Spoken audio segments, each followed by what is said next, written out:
Shalom, dimanapun saudara berada, saya percaya Tuhan selalu memberkati dan menyertai. Seperti yang kita tahu, visi Tuhan untuk gereja GBI Gatsu tahun ini adalah tahun paradigma yang baru. Kalau saudara hafal ayat emas kita di Yesaya 43 ayat 18-21, itu berbicara tentang melupakan terdahulu dan tidak memperhatikan yang purbakala. Sedangkan kalau saudara baca Mazmur 77 ayat 12, justru pemazmur mengajak kita untuk mengingat perbuatan Tuhan yang terdahulu. Jadi, apakah firman Tuhan kontradiksi satu dengan yang lain? Tentu tidak.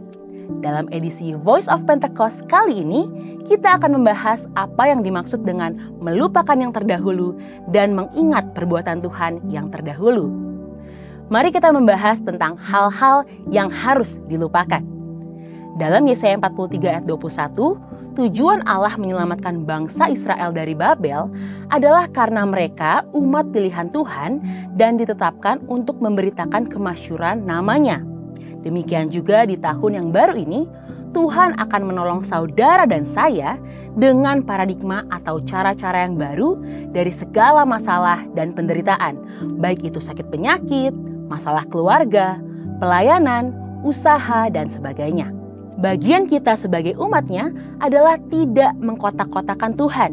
Cara Tuhan menolong kita di masa lalu bisa saja berbeda dengan cara Tuhan menolong kita di hari ini.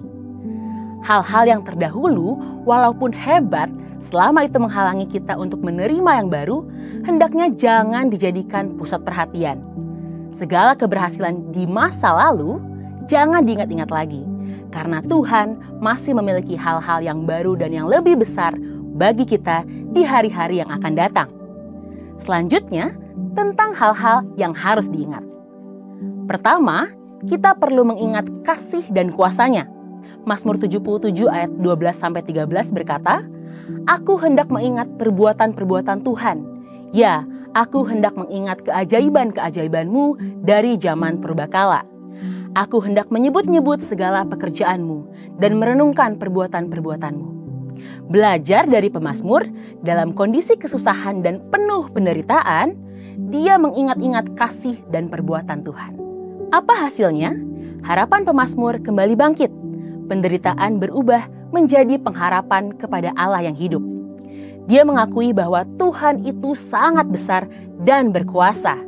Percaya bahwa perjanjiannya tetap turun-temurun dan yakin Tuhan akan melepaskan umatnya dari penderitaan seperti yang terjadi di zaman Musa dan Harun.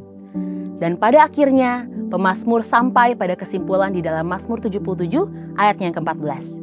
"Ya Allah, jalan-Mu adalah kudus. Allah manakah yang begitu besar seperti Allah kami?" Saudara, dalam hidup ini terkadang Tuhan juga izinkan kita mengalami penderitaan yang berat, baik masalah keluarga, sakit penyakit, keuangan, dan akibatnya kita malah melakukan kekeliruan, yakni mempertanyakan kasih Tuhan. Masalah dan penderitaan boleh datang, tetapi biarlah kita tetap mengingat-ingat kasih dan kuasa-Nya. Karena Tuhan yang menolong saudara di masa yang lampau adalah Tuhan yang sama yang akan menolong saudara di tahun ini dengan cara dan pola yang baru. Kedua, kita perlu mengingat kasih setia dan kebaikan-Nya. Mazmur 103 ayatnya yang kedua, "Pujilah Tuhan hai jiwaku, dan janganlah lupakan segala kebaikan-Nya."